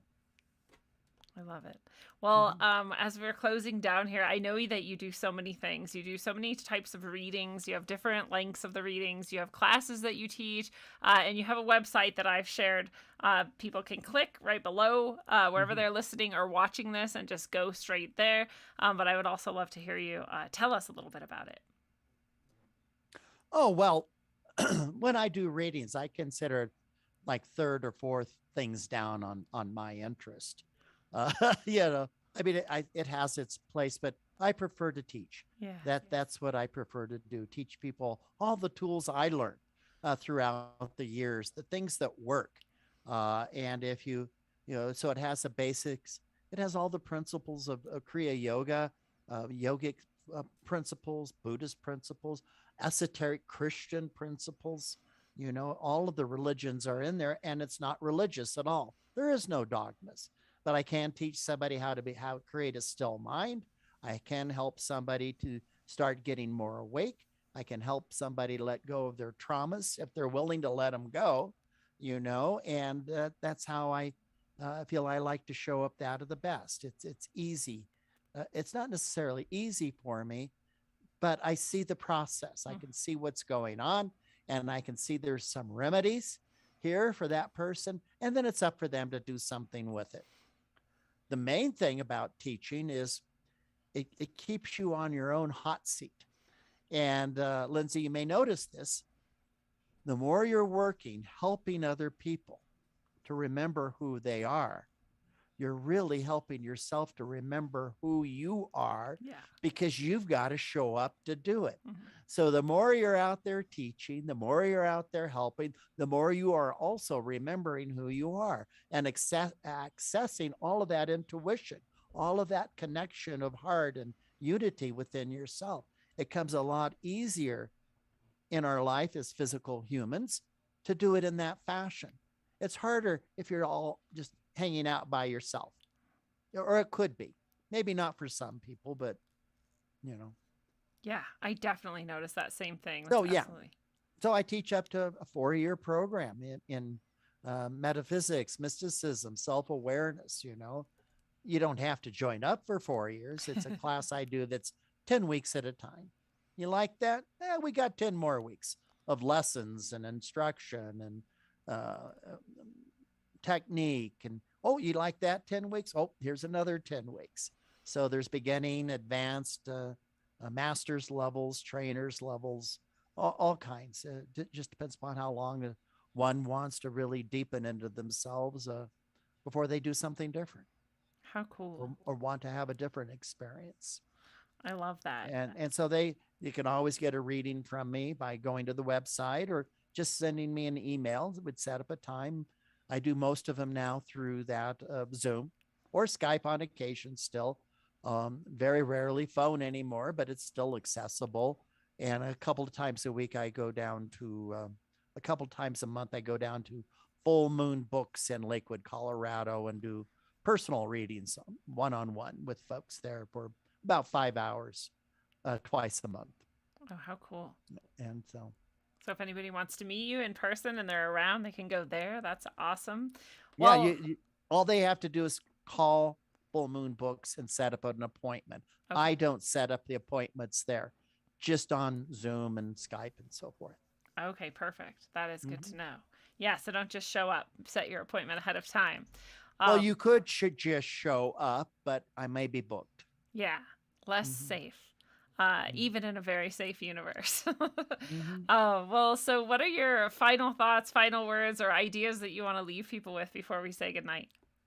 You can do it. All things are possible for you. It's only our doubting mind and the mind that says I'm not good enough or worthy enough or it takes too much time or whatever that delays that of the process. If you want to do that, fine. The divine will always wait for you because it's already a part of you, So it behooves us as conscious beings to wake up because it makes your life so much more delightful and joyful. You get to go back to being the 4 or 5-year-old, but you have knowledge also at the same time. You could look at a bug for an hour and it could be very pleasing, and magical in its own way. I'm not telling you to do that, obviously, but I'm just saying you could really be here now. You could really be present and just wait for the next scene to come along for you to explore that scene. And that's how I would say what I'd want to leave people with is it's all in you. It's all in you. Nobody's been shortchanged or overworked. Amen. I love that sentiment. How beautifully said. And fellow travelers of the path, it is a beautiful thing. This has been your analog, electric, concentric dose of wisdom, according to the 5th level of consciousness channeler and psychic reader, Robert Blond. Robert, thank you so much for sharing with us tonight. It's been a pleasure, Lindsay. Well, how many paths has your soul traveled? In the truest sense, your soul may travel all paths, all times, always. But in this moment of here and now, in this time stream, in this current float down a river of being, your soul has very specific intentions and experiences to encounter. The past lives that connect to this current life are the wavelengths that are buoying you on your float. Time to let them carry you higher and farther, and until you peak the crest of your most exuberant wave, travel well, aim for balance, and always look inside first. Mwah. I heard the Freemasons called you. Man, they at it again, and I'm out to tell the truth once more. That's right. It's on the cracking, unknown in the house. APOGZ, that's right. Hitting the stereo near you. Truth is the best thing, and it's on. Yo, I once thought that I wanted to get Denver on track, but there's something more bigger than that. Something lurking, waiting to blow this state right off the map. A hidden agenda related to September. Doves carved up on the wall next to the highway. Up in the concrete, while rolling home next to where I stay. With state's destruction, like Key Martin malfunction. While NORAD's in the mountain anticipating our next move. My heart's jumping and I'm like, fuck waiting. While crooked taxes are burning a hole in my pocket. With $1 bill in the pyramid that's watching. Instead of having a capstone on top of it, they have an eye with a fast surprise while you're flossing it. Greedy niggas jocking it, politics plotting it. So who you vote for really doesn't mean shit. So save your energy from being drained by the enemy. Skull and bones of Freemasonry, envisioning dreams of them chasing me. Skull and bones of Freemasonry, envisioning dreams of them chasing me. Skull and bones of Freemasonry, secret agencies with a plan to dominate all of man. Check the records of DIA, strange murals and paintings similar to the ones next to the highway. With pyramids and flames underneath them looking like they're about to fly away. I can't be tripping, but it sounds like I'm on acid. Most people slipping, taken below DIA, held captive in the near future, where they won't hesitate to reinstate new laws for a bigger cause. I'm talking about establishing civilian concentration camps, introducing the military's labor programs. Expand your mind just a little bit, forget the little shit before you witness the belittlement of your people. Expand your mind just a little bit, forget the little shit before you witness the belittlement of your people. Feds ain't stretching the truth, the script that he's spitting is true. Pay attention to what's going on or it might happen to you. When it's happening to you, cellular communication monitor, behavior studied and controlled through chemicals bombing nerves. This word of Jesus ain't got anything to do with it, religious cynic, where experiments cage and lace in terms of accepting limits. Things that can't explain to the sky when I'm in the Rockies. Chakra systems limited due to the voltage overhead pop. Mind control victims, slap clips and machine guns for recess. FCC will help us speak less, manipulate us through weak feel right nonfiction with the CIA trying to kill me filthy. Talking about the underground facility at DIA, no one feel that place laced with hints. Notice whenever I return home, black sun references in a new world Masonic capstone. Croy and Area 51 workers the building, I don't mean to rant. In the face of an emergency, it doubles as a FEMA camp. Reaction, solution, trickery, repeated through history. NORAD's listening in using technology, tracking where you piss. I'm not even paranoid or just facing the fact. Better watch what you say, it's another day under the Patriot Act.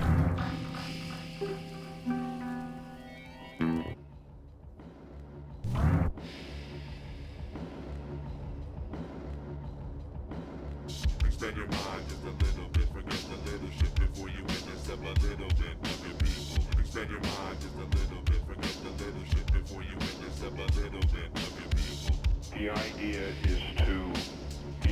is to bring people to the point where they are helpless, passive, and unable to assert their own creative power to form anything else.